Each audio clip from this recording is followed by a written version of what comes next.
be visible. I want to acknowledge that we're on Treaty 6 territory here, the Saskatoon Public Library, and the location from which I'm tuning in, my Zoom laptop, is in the Nutana area of Saskatoon, so Treaty 6, and the traditional homeland of the Métis, pretty close to where the Round Prairie settlement was, where we have our newest library branch. That was a Métis settlement that was once here in Saskatoon. Yeah, so welcome. I think that's all of the housekeeping details. If you have any questions during the presentation, you can put them in the chat box.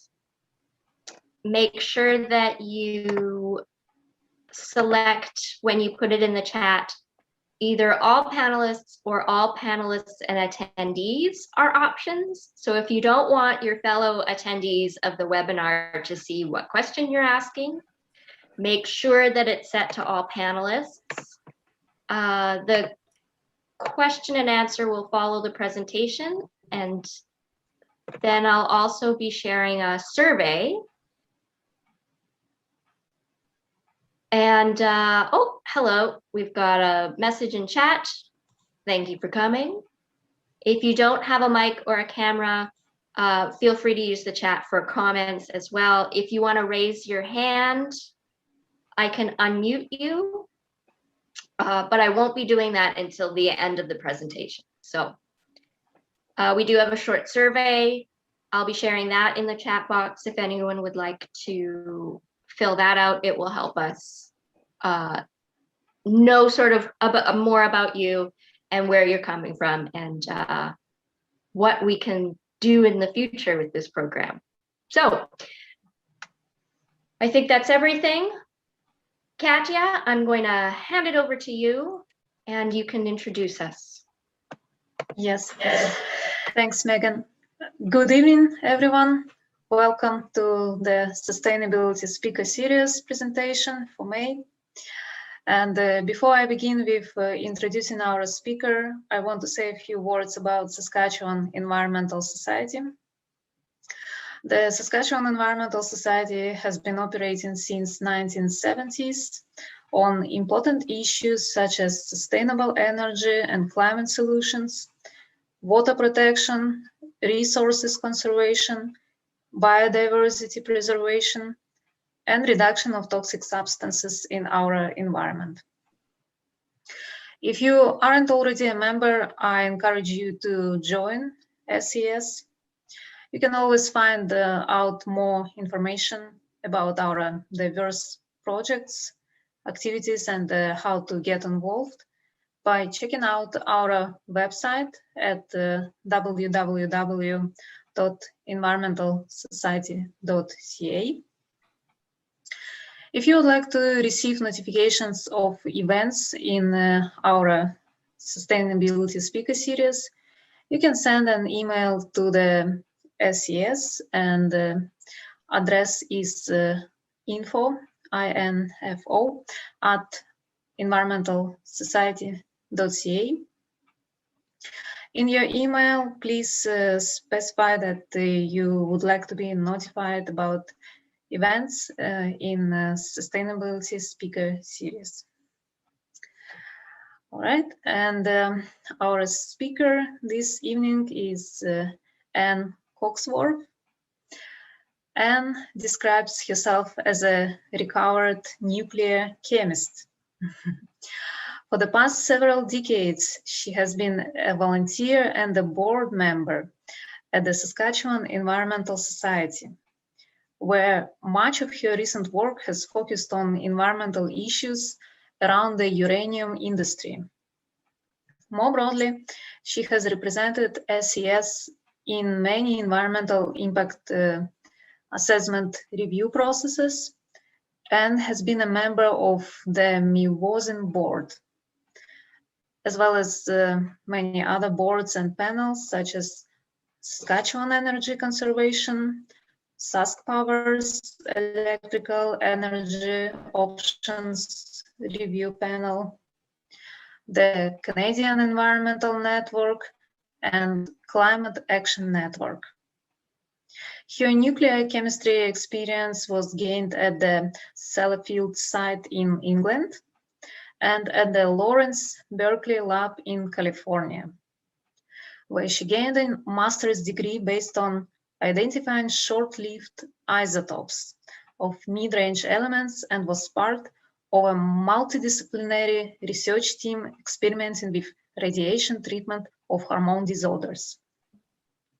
That was long ago, and now she takes time to sit in her garden and think about history, the future, the universe, and the meaning of life. The title of her presentation today is about small nuclear reactors, if they are part of our future. So please join me in welcoming Ann, and I pass it over to Ann and Megan. Okay, thank you, Katja and Megan, and hello, everybody. I just want to say a couple of things before I start. First of all, it's been my experience that people who are critical of the nuclear industry are too often written off as just ill-informed fearmongers who just need to be educated. And this, I believe, is a mistake.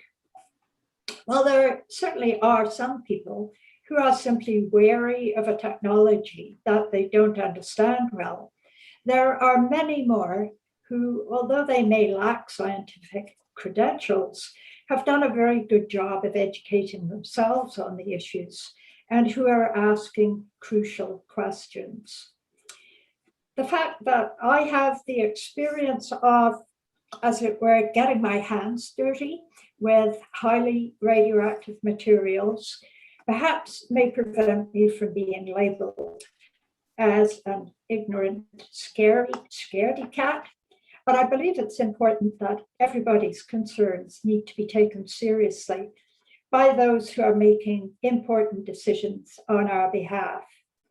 The issues are not just technical, they're also political and economic and ethical. So I'm here tonight not as a technical expert, but rather, as I would like to think, a well-informed citizen who, like many others, has some serious questions about the potential new developments in nuclear power in Canada. So what I want to do tonight is to first use information provided by governments and by the promoters of small modular reactors to provide a bit of background about the plans that are afoot in Canada, and especially in Saskatchewan, to introduce small nuclear reactors into our energy systems. And then I'll briefly describe the characteristics of a few of the specific SMR technologies that are slated for development in this country and that could possibly end up as part of the SaskPower system. And after that, I'll talk about some serious concerns about what's being proposed. And finally, a few comments about what I'm guessing is likely to be the outcome in Saskatchewan. And after that, I hope we'll have a bit of time left for some discussion. So, Megan, if you'd put up the slideshow now, please. Let's go back to the first slide. There we go. So, okay, so here's our question for the evening. Is small nuclear part of our future in Saskatchewan? Next slide. So let's start by reviewing just what SMRs are. So the S is for small, and by small, they mean less than 300 megawatts capacity electrical, which is about 1/3 of the size of current power reactors. The M is for modular, and that means that they're built in a factory rather than on site, and that you can join 2 or 3 of them together to make up whatever capacity it is that you need. And the R, of course, is for reactor. Although many of us like to insert an N in there, SMNR, to remind us that these are all indeed nuclear reactors. Next slide. So why do we need to talk about SMRs now? Well, first, it's because they're being promoted as a solution to climate change and also as a way to recycle nuclear waste. Both of these are very tempting ideas, but I think their validity is questionable and they do deserve to be challenged. Another reason that people are talking about SMRs a lot now is that the nuclear industry needs rescuing. Uranium markets are in trouble. So the prospect of new markets is very exciting to the Canadian nuclear and uranium industries that have fallen on hard times over the past few years. The demand for our uranium has faltered and major mines have been mothballed. The most recent major nuclear disaster at Fukushima has convinced several jurisdictions that the risks of nuclear power outweigh its benefits and that they should pursue other options. Atomic Energy of Canada Limited, AECL, is a shadow of its former self, with responsibility for management and operation of its facilities and sites now delegated to a private consortium of which SNC-Lavalin is a major partner. A third reason that we need to talk about this is that the public is being attacked by a very high quality, very persuasive, but somewhat misleading public relations campaign.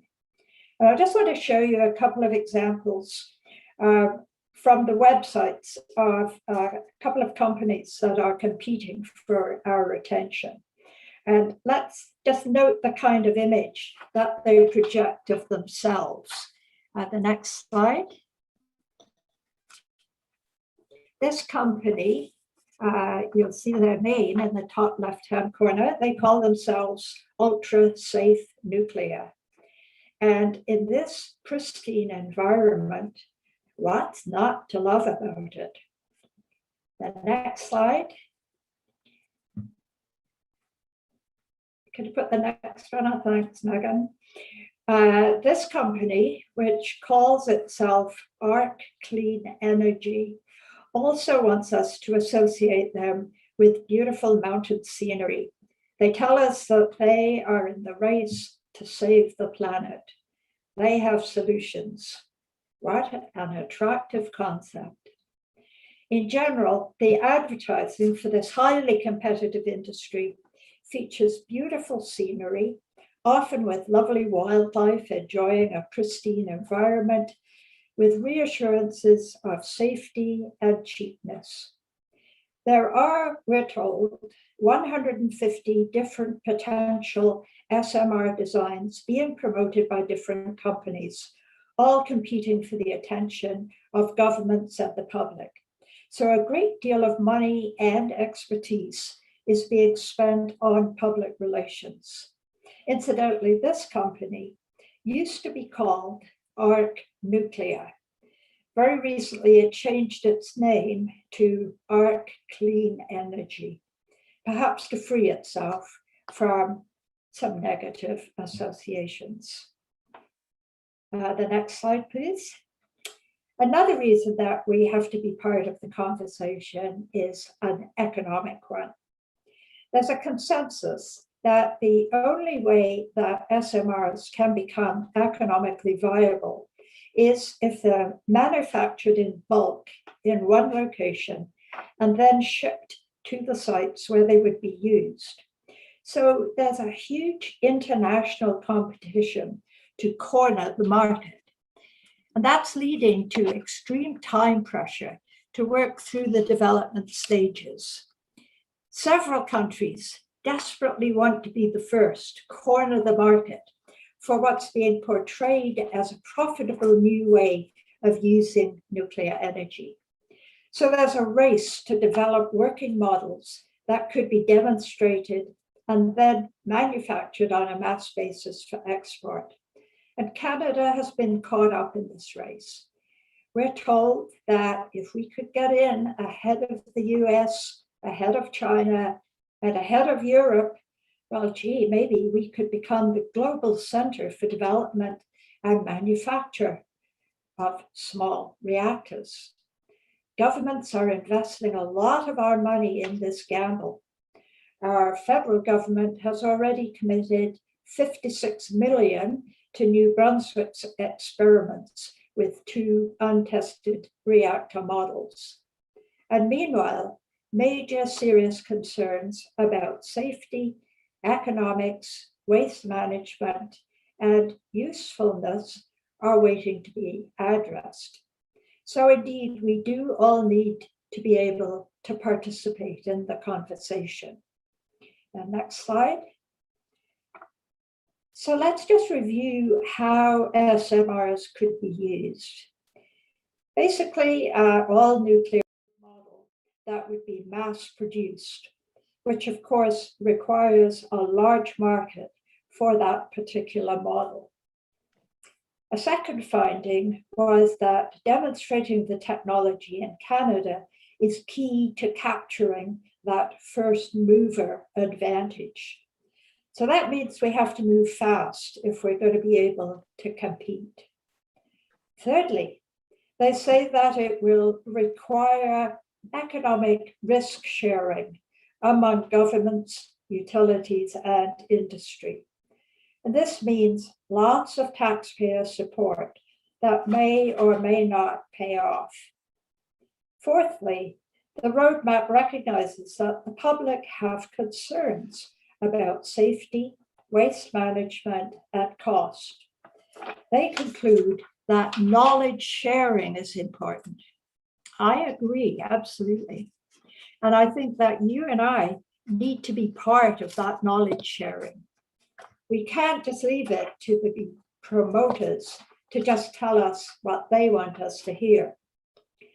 And finally, the roadmap notes that some modernization of regulation and of our approach to waste management will be necessary. Yes, indeed.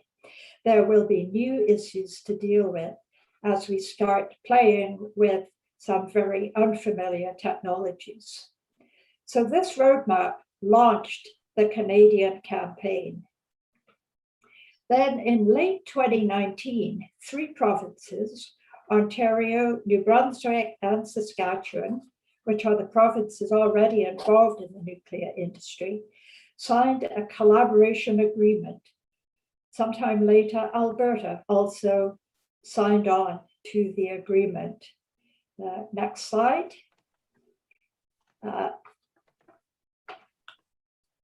Under this agreement, these provinces commit to working cooperatively to advance the development and deployment of SMRs. They also commit to working together, and I find this interesting, working together to positively influence the federal government to provide a, quote, a clear, unambiguous statement that nuclear energy is a clean technology and is required as part of the climate change solution, and to, quote, make changes as necessary to facilitate the introduction of SMRs. The agreement also includes commitments from the provinces to work together to inform the public about the economic and environmental benefits of nuclear energy and SMRs. And we note that it's just the benefits that they plan to inform us about, not the disbenefits. Then next, and most recently, we have the publication of Canada's National Action Plan. Next slide. This action plan was released in February of this year. And the next slide, please. The action plan describes itself as a pan-Canadian effort bringing together key enabling partners, in which each partner describes a concrete set of actions that they are taking to seize the opportunity for Canada to lead the world. The plan has 114 chapters, each written by one of the participating organizations, which includes various governments, industries, utilities, nuclear communities, some Aboriginal organizations, some unions, research organizations, and regulatory bodies. Each organization lists in its chapter what it will do to further the development of SMRs. And in total, there are 508 actions listed. So this thing has a ton of momentum. I'll just quickly show you who some of the participants in the action plan are. Next slide. You'll notice some familiar names among these corporate participants. For example, the Canadian Nuclear Association, the Can-Do Owners Group, the Saskatchewan Mining Association, Suncor. The next slide. Also Hitachi, Ultrasafe Nuclear, Molten, another nuclear company, the ARC, so-called clean energy. So the companies that are promoting their own reactor designs are helping to shape Canada's action plan. Next slide. When we look at the government participants, we notice the presence of Atomic Energy of Canada Limited and the government of Saskatchewan. And the next slide. And among the utilities, we notice SaskPower's presence. The next slide. I was a bit curious to see what actions our provincial government has committed to in the action plan. So as you can see here, they include introduction of SMRs in Saskatchewan, which is listed as in progress. Also, creation of an enabling regulatory environment for SMRs, also stated to be in progress. And formation of an SMR unit within government, also in progress. The next slide. Under SaskPower's action plan, I was intrigued to see that they say that Indigenous engagement is complete. Well, I think we'll have to ask them just what that engagement consisted of. And while they list SMR demonstration projects as in progress, in fact, in their current public consultation process, while SaskPower talks about SMRs as one possible option to be pursued, they don't anywhere suggest publicly any commitment to hosting demonstration projects. So I'm not sure how seriously to take the action plan. It may be largely a collection of general ideas for possible action rather than an actual plan. The next slide. You may remember that one of the key findings from the Roadmap for Development was that the process for regulating nuclear power would need to be changed.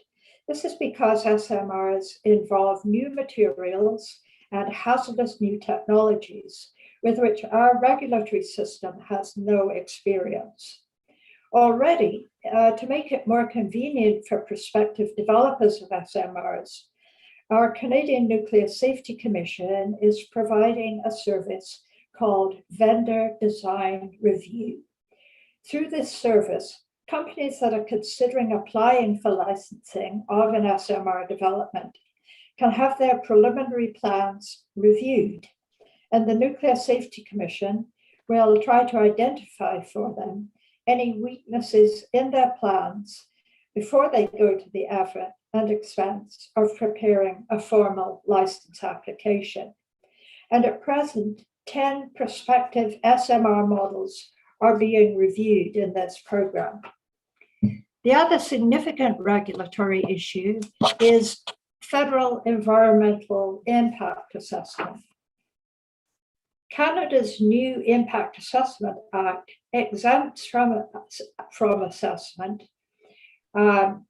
all those reactors that are smaller than 200 megawatts of thermal capacity, which is about 75 megawatts of electrical capacity, eliminates those if they are on a new site, and also exempts those that are smaller than 900 megawatts thermal or 300 megawatts electrical that are built on an existing licensed nuclear site.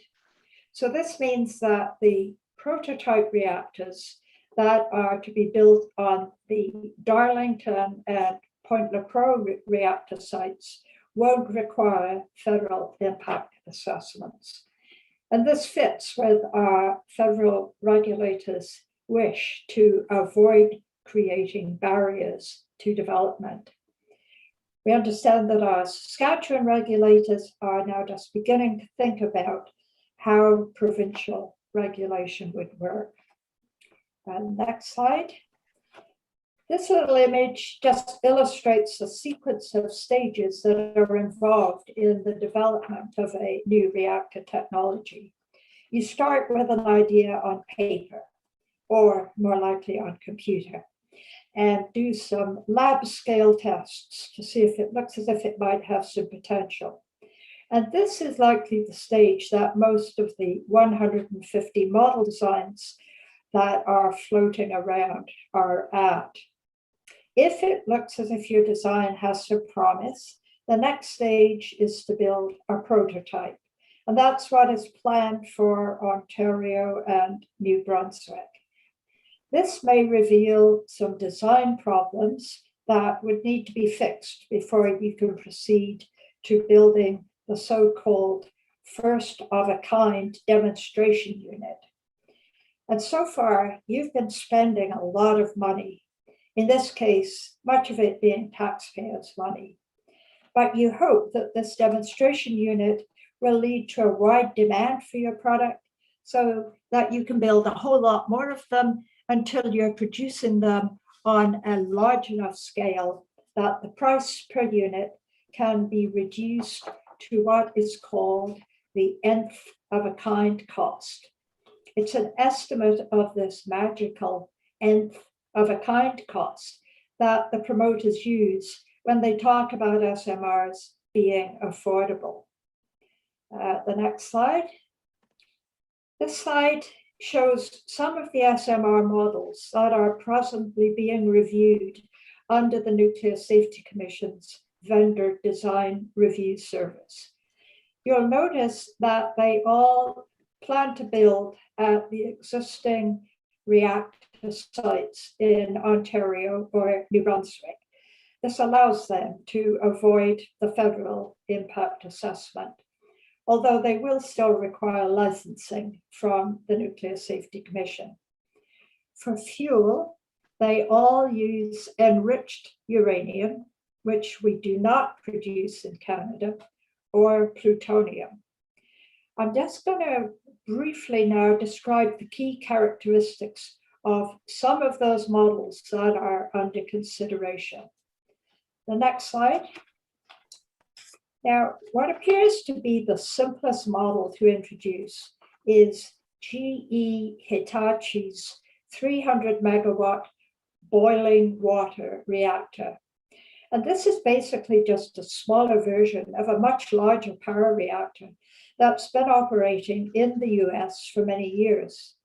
In this design, the fuel bundles are immersed in water, which is heated by the fission reaction to form steam right within the core. This steam is directly transferred without a heat exchanger to a turbine to produce electricity. So it's basically a matter of taking an existing design and shrinking it down. This is one of the models of which Ontario Power Generating is planning to build a prototype at Darlington. The GE Hitachi model would be water cooled, so it would need to be located close to a reliable cold water source. It would use low enriched uranium, which, as I say, we don't produce in Canada. Our can-do reactors use natural uranium, which is a mix of mostly uranium-238, which does not undergo fission, with a very small amount of the fissionable or fissile U-235. American reactors use a form of uranium in which the proportion of fissile U-235 has been increased or enriched. So if Canada did decide to go with this model, we'd need to obtain this enriched uranium either from the US or by developing an extremely expensive enrichment facility in Canada. And a note about one of its safety features: the fission reaction is triggered by slow-moving neutrons. If the neutrons move too fast, the uranium atoms tend to just absorb them instead of causing the atoms to split and produce energy. So existing power reactors use various techniques to slow down or moderate the neutrons. And of course, you also need to be able to control the actual flow of neutrons so that the fission reaction doesn't get too vigorous. The fission reaction in this GE Hitachi model is controlled by controlling the flow of water through the core. If the flow of water should decrease, the neutron moderation would also decrease. So fewer neutrons would be slowed down to a speed at which they could induce fission. So then the fission would decrease. This suggests then that if the water flow were accidentally interrupted, the fission reaction would slow down and eventually stop. However, it's important to note that the reactor would continue to produce heat from the decay of the fission products, which have already been produced, and from activated materials, even after the fission reaction stops. And this reactor would also produce the traditional highly hazardous waste fuel, for which there is no long-term disposal system. The next slide. A different kind of SMR would use liquid sodium metal as a coolant. And this is exemplified by the ARC 100 model, which is one of the models that New Brunswick is investing in. Now, using liquid sodium as a coolant is a very funny concept when you think about it. Sodium metal stays in liquid form at temperatures between 98 and 883 degrees centigrade. So for cooling, instead of using cold water, you'd be using a liquid at maybe about 500 degrees centigrade. So this reactor operates at very high temperatures. And it's worth noting that sodium metal isn't an easy material to work with. It reacts with water to produce hydrogen, becoming very hot and catching fire, in which case the hydrogen that's produced becomes explosive. Moreover, if liquid sodium metal is exposed to air, it's liable to ignite, and the temperature of burning sodium increases rapidly to over 800 degrees. And you get a fire that's very difficult to extinguish. So in working with sodium metal, you have to be very careful to ensure that it doesn't come in contact with either water or air. Another big difference that this model exemplifies is that it uses a much more highly enriched uranium fuel than the GE Hitachi does. Its fuel would be 15% enriched rather than the 3 to 5% that's used in current American power reactors. And I'll talk a bit later about the security issues associated with uranium enrichment. ARC Canada's parent company is Advanced Reactor Concepts of Maryland in the USA. They talk of creating an SMR manufacturing plant in New Brunswick eventually, but, quote, prefer to make the fuel in the United States. Because, of course, the enrichment facilities exist there, but not in Canada. The reason that the ARC reactor needs this richer fuel is because it's a so-called fast reactor in which you don't moderate the fast neutrons, but instead you actually use them to initiate the conversion of the non-fissile uranium-238 in the fuel to fissile plutonium-239. And I'll talk a bit later about how this works. But what it means is that because the neutrons are moving faster, the fission of U-235, which is a process that likes slow neutrons, is less efficient. So you remedy that by increasing the concentration of U-235 in the fuel. The fast neutron feature and the production of plutonium from uranium is what leads to the concept of a breeder reactor and a reactor that eats its own waste, albeit only a small proportion of its waste. ARC also suggests that it could be fueled with plutonium that's been separated out from used CANDU fuel.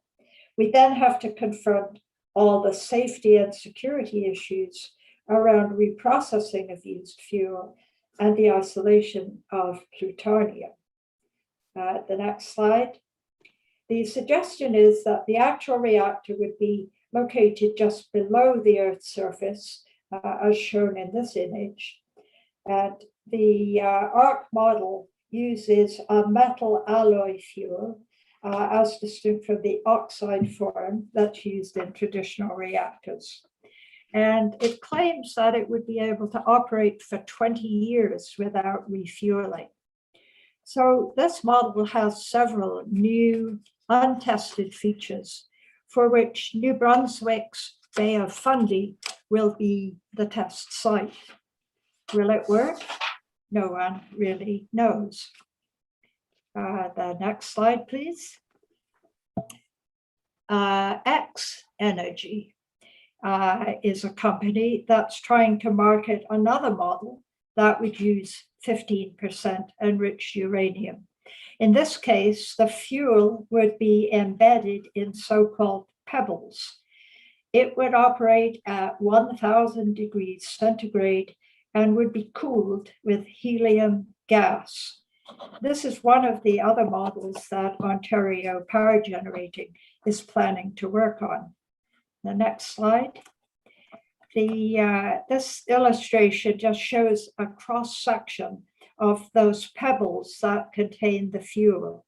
So there are small particles of the highly enriched uranium in the center, and they are surrounded by 4 layers of coating that are said to be sturdy enough to retain all the fission products as they're produced, including the gaseous ones as they are formed. So this creates some new issues around waste disposal. The next slide. Then there are the molten salt models. The Moltex company's rather cutely named stable salt waste burner is a 300 megawatt fast reactor that would use reprocessed nuclear waste as fuel. That is, it would burn plutonium. Moltex intends to build a model waste burner in New Brunswick. Its fuel would be, get this, a liquid solution of plutonium and other transuranic elements in a molten fluoride salt. The heat transfer would also use molten salt. And we're told that there's apparently still an issue to be resolved about the venting of the highly radioactive fission gases. Next slide. And the last model I'll talk about very briefly is the one that Ontario plans to try out at the Chalk River site, close to the Ottawa River. This is described as a 5 megawatt micromodular reactor. It would operate at a high temperature and be cooled with helium gas and would use molten salt for heat transfer. Its fuel would be 19.75% enriched uranium contained in those pebbles that we talked about earlier. And one of its features is a plan for heat storage in molten salt, which would theoretically allow you to store heat for a few hours and then use that heat later to generate steam to produce electricity. Okay, so much for the specific models that are under consideration for Canadian development. Now, I just want to say a few words about uranium enrichment, given that all the models require either enriched uranium or plutonium as fuel. Next slide. As I've mentioned, the uranium used in all the small reactors under consideration in Canada would have to be enriched to increase the proportion of the fissile uranium-235. Natural uranium, which is what our CANDU reactors use, contains only 0.7% of uranium-235, 0.7%. Low enriched uranium, which is what's used in present American power reactors, contains about 3 to 5% uranium-235. And this is what the GE Hitachi boiling water reactor would use. The ARC and the so-called ultra-safe models would use much more highly enriched uranium, ranging from 15 to 20% in fissile uranium-235 content. And it's interesting that the international community, out of concern about the development of bomb-quality uranium, imposed on Iran a limit of 3.67% enrichment. Now, weapons quality requires about 90% enrichment. But this slide from the World Nuclear Association points out that actually, once you have enriched to 4%, very little effort is required to further enrich to 90%. And of course, it's causing a lot of international concern because of this, a concern that Iran has disregarded the restriction and is already enriching to 20%. So meanwhile, it's being proposed that we start commercially producing and shipping 20% enriched uranium around North America. Next slide, please. Some of the models that I've talked about discuss recycling, not only their own waste, but also the waste from existing reactors.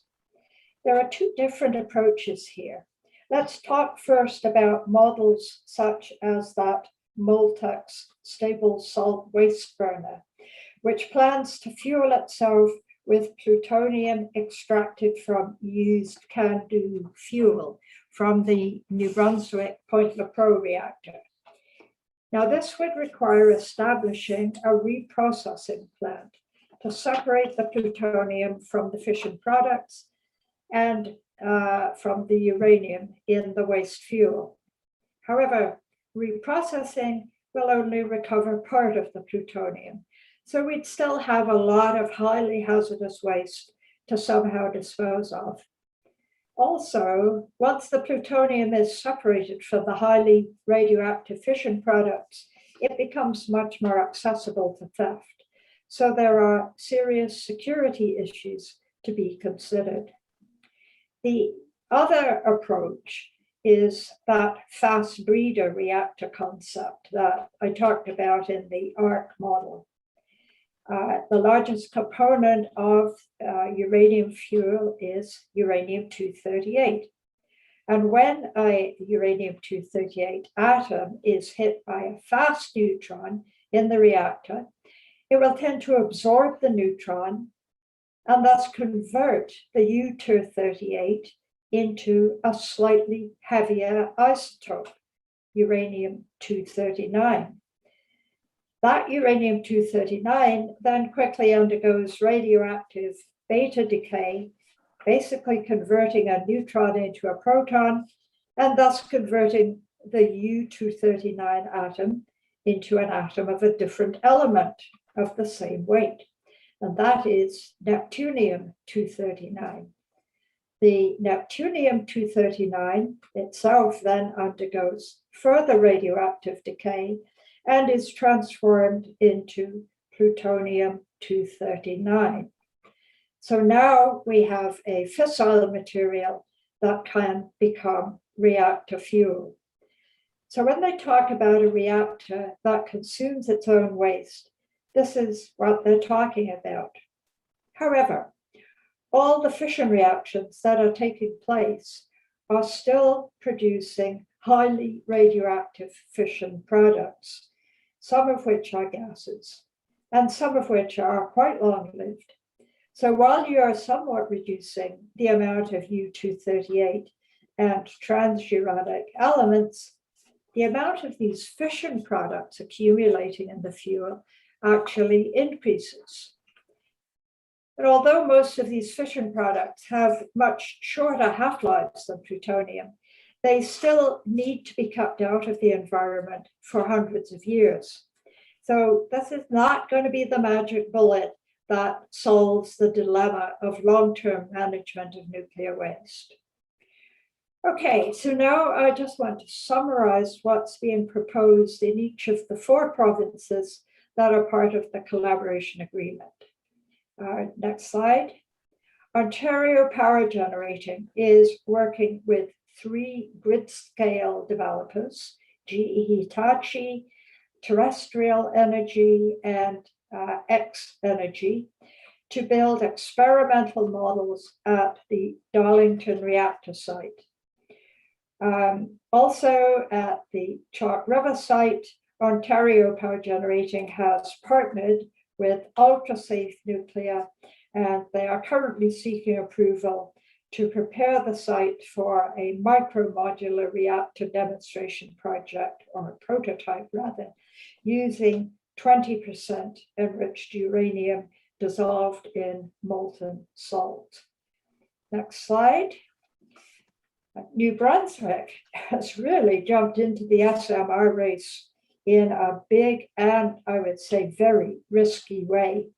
Their government has invested $20 million so far to attract the ARC 100 and the plutonium-fueled Moltex. They intend to have these models built at the Point-Lepreau reactor site. The next slide. Saskatchewan indicates that it is primarily interested in using the 300 megawatt SMRs to add to the grid. And we're relying on Ontario and New Brunswick to do the research and development work, as Saskatchewan lacks experience with nuclear power. And as I mentioned, Ontario Power Generating is going to be trying out 3 grid scale models. So it's likely that it would be one of these that could possibly end up here. The next slide. Alberta, as a latecomer to the party, has expressed interest in the very small reactors, such as the one being proposed for Chalk River. And they see potential for using these reactors to service the oil sands. Next slide. So it's taken me a while to start specifically talking about the things that concern many of us about the proposed development of SMRs, but you've probably picked up most of them along the way.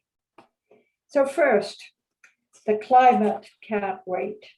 It's going to be a decade or more before we know whether SMRs could realistically be commercialized, and it would be longer before they could begin to have any impact on greenhouse gas reduction. Next slide. Then there's the concern about radioactive wastes. We've already talked about the fact that even reactors that consume a small part of their own waste, or that burn plutonium extracted from the used fuel from other reactors, still leave us with large quantities of hazardous radioactive wastes. The companies that are promoting SMRs are assuming that Canada will provide a means of looking after that waste. And while Canada's intention is that eventually, somewhere, a deep geological disposal facility will be developed, it's anticipated that this would not be available for at least 30 years. The next slide. Security and maintenance issues. Separation of plutonium from used fuel by reprocessing means that the plutonium is no longer somewhat protected from diversion by the highly radioactive fission products with which it was originally mixed. So separated plutonium is much easier to handle than the original waste fuel from which it was extracted. And that makes it more vulnerable to theft.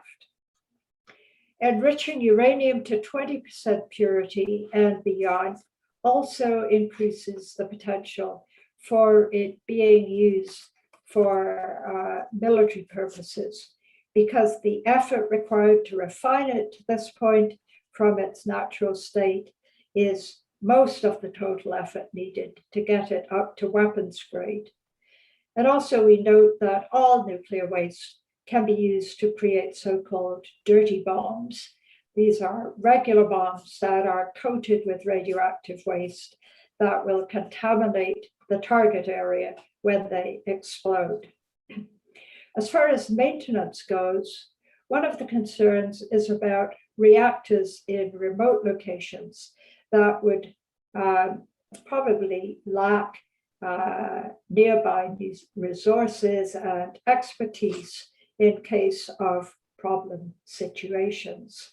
Of course, the theory is that they wouldn't require any maintenance, but I'm not sure that we would want to gamble on that. Next slide. About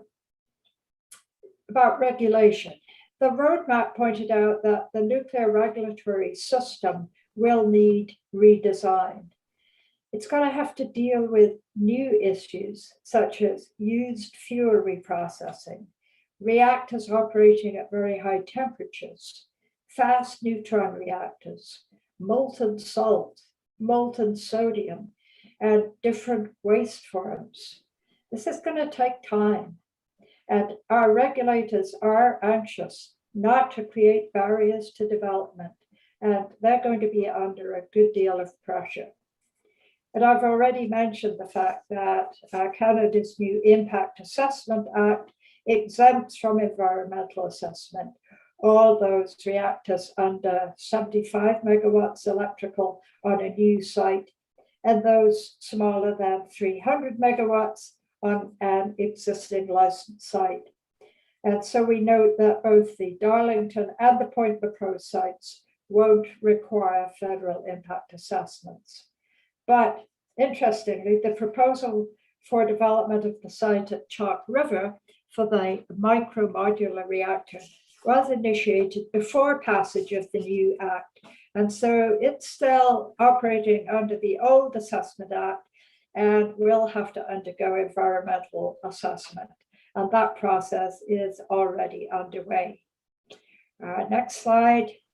A few words about economics. The cost estimates that are being suggested by the promoters are unreliable. They're based on that so-called nth of a kind concept that I talked about earlier. The nth of a kind cost refers to the estimated cost once you've done all the development work and have successfully marketed enough units that you are mass producing them. So the assumption of the industry is that the lost economy of scale associated with building a small reactor rather than a big one will be overcome by mass production of a single small model. Meanwhile, an attempt to get to that position would require massive, long-term, risky government investment. And this at a time when there are other heavy priorities for government spending. Next slide. And finally, misleading messaging. I'm concerned that the public and our governments are being misled by a slick sales job and unrealistic projections. I think we've seen that SMRs won't get rid of nuclear wastes. SMRs are not inherently safe. They are largely untested. And SMRs are not nearly ready to impact greenhouse gas emissions. So we might well wonder why our governments are buying into this concept so enthusiastically. I've even heard cynics suggest that it may be just a way of delaying taking effective action on climate change. I doubt if this is a conscious policy, but I do think that we need to realize that the dollars our governments are spending gambling on this rather problematical technology is money that could be much more effectively spent on developing the known safe ways of reducing the greenhouse gas emissions from electricity generation. So the question we started with was, is small nuclear part of our future in Saskatchewan? My response would be that there certainly is a great deal of pressure moving us in that direction, but I'm not really convinced that it's going to actually work out that way. Next slide, please. First, Saskatchewan is a follower, not a leader in this business.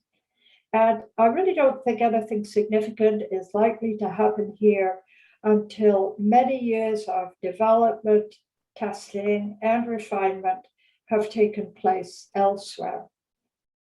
Secondly, most economic benefits and jobs associated with an SMR industry would not happen in Saskatchewan.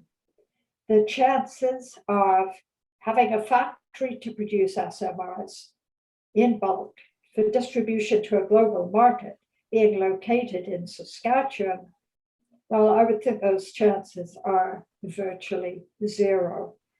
So I don't think there are big economic advantages in prospects here.